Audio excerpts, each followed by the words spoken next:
Welcome to The Real Deal. Today we're bringing you an extra special sci-fi episode with a film starring the un-sci-fied Ethan Hawke. Absolutely. Predestination also stars brand newcomer Sarah Snook and is the story of a time-travelling cop desperate to set the record straight, but really, it's about so much more. Here's a clip. I know where I come from, but where do all you zombies come from?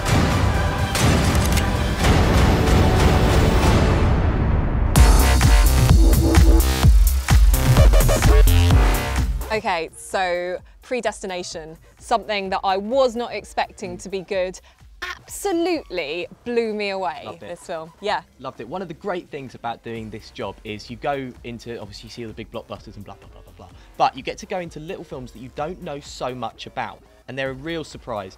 Predestination, when you read Time Travelling Cop, you think, oh, it's a bit like Minority Report, but probably But actually, and also budget. sci-fi isn't really my thing at all. Yeah. So I wasn't looking forward to this. And it's not, do you know what? It's such an incredibly interesting film. Really hard to describe. What's great about it as well is it's so tightly done. Yeah. In terms of the editing, in the age of the 3-hour epic, it runs at just around about an hour and a half, and everything is so tight. The problem with these sci-fi thrillers that sort of have a philosophical edge is they can often be quite flabby. There's a lot going on, and you just think, oh, blah, blah, blah, be quiet. We don't really know what you're talking about with this sort of hodgepodge science. Yeah. None of that. They're so economical with it, and the story rattles along.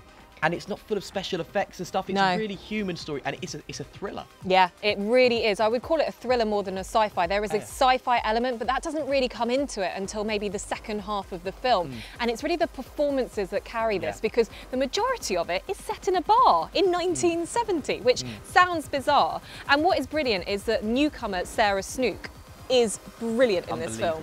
She, as someone that they found specifically for this role, she carries it so well.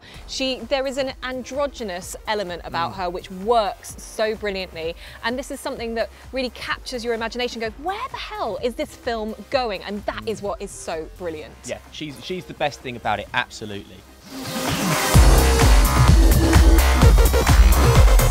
There are some problems in this, which is why it's not a completely flawless film. For me, and I think this is the opposite for you and me, I found that this whole life story that Sarah Snook's character goes through is something that I think is a kind of pre-starter for this film. The film is about life cycles, okay, and how we are predestined to go through whatever is put in front of us, and there's nothing we can do about that.